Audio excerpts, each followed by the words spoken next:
নিজক ভাল নাপালে আনক ভাল পাব নোৱাৰি। কথাষাৰ সঁচা, কিন্তু বাস্তৱ জীৱনত ইমান সহজ নহয়। বহু সময়ত তেনেকুৱা হয় যেতিয়া মানুহে নিজতকৈ বেছি সফল, সুন্দৰ বুলি আনক ভাবিবলৈ আৰম্ভ কৰে। তেতিয়াই কিছু লোকৰ আত্মবিশ্বাস নোহোৱা হৈ পৰে। নিজকে ভাল পোৱাটো নিজৰ বিকাশত বিনিয়োগ কৰাৰ দৰে। আপুনি নিজৰ জীৱনৰ দিশ নিৰ্ণয় কৰিব পাৰে। অৰ্থাৎ আপুনি নিজেই সিদ্ধান্ত ল'ব পাৰে যে আপুনি কি কৰিব পাৰে। আপোনাৰ অনুভৱ, ব্যক্তিত্ব আনৰ লগত তুলনা কৰিব গ'লে আপোনাৰ হীনমন্যতা বৃদ্ধি হ'ব পাৰে।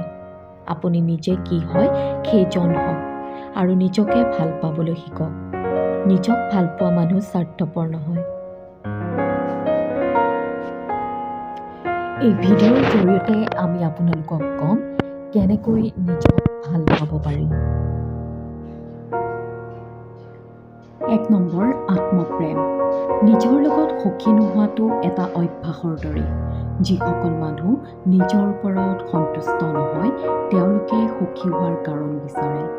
আনহাতে যদি আপুনি সুখী হয়, তেন্তে সুখ আপোনাৰ ওচৰলৈ স্বয়ংক্ৰিয়ভাৱে আহিব আৰু আপুনি সেইবোৰ মুক্তভাৱে উপভোগ কৰিব পাৰিব। যেতিয়া এজনে নিজকে ভাল পাবলৈ শিকে, তেতিয়া তেওঁ আনকো ভাল পাবলৈ আৰম্ভ কৰে আৰু তেওঁলোকক যিদৰে আছে তেনেদৰে গ্ৰহণ কৰে।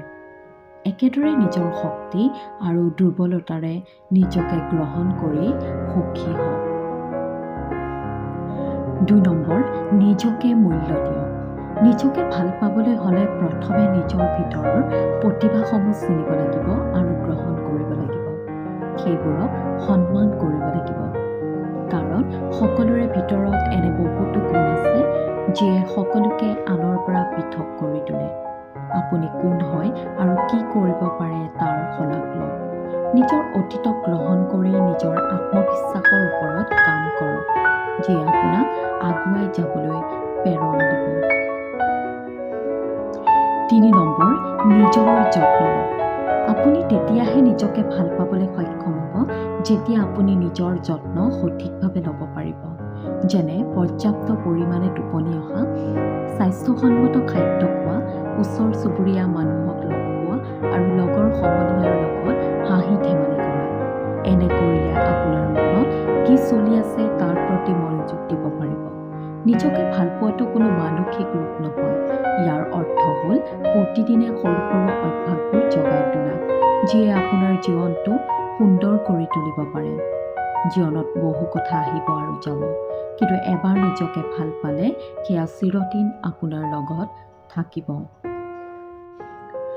4 নম্বৰ, নিজৰ বাবে সময় উলিয়াওক। তদুপৰি নিজকে ভাল পাবলৈ অকণমান সময় অকলে কটাব লাগে। গতিকে নিজৰ বাবে সময় উলিয়াওক। সেই সময়ছোৱাত আপুনি নিজৰ পচন্দৰ চিনেমা চাব পাৰে। যিবোৰ ঠাই আপুনি বহুত ভাল পায় সেইবোৰলৈও যাব পাৰে। আপুনি যদি কিতাপ পঢ়ি ভাল পায়, কিতাপ পঢ়িব পাৰে। গান শুনিব পাৰে। যদি আপুনি বজাৰ কৰি ভাল পায়, তেন্তে আপুনি আপোনাৰ পচন্দৰ বস্তু কিনিব পাৰে। এই সকলোবোৰ কথাই আপোনাক নিজকে ভাল পোৱাত সহায় কৰিব আৰু লগতে আপোনাক ভাল অনুভৱ কৰাব।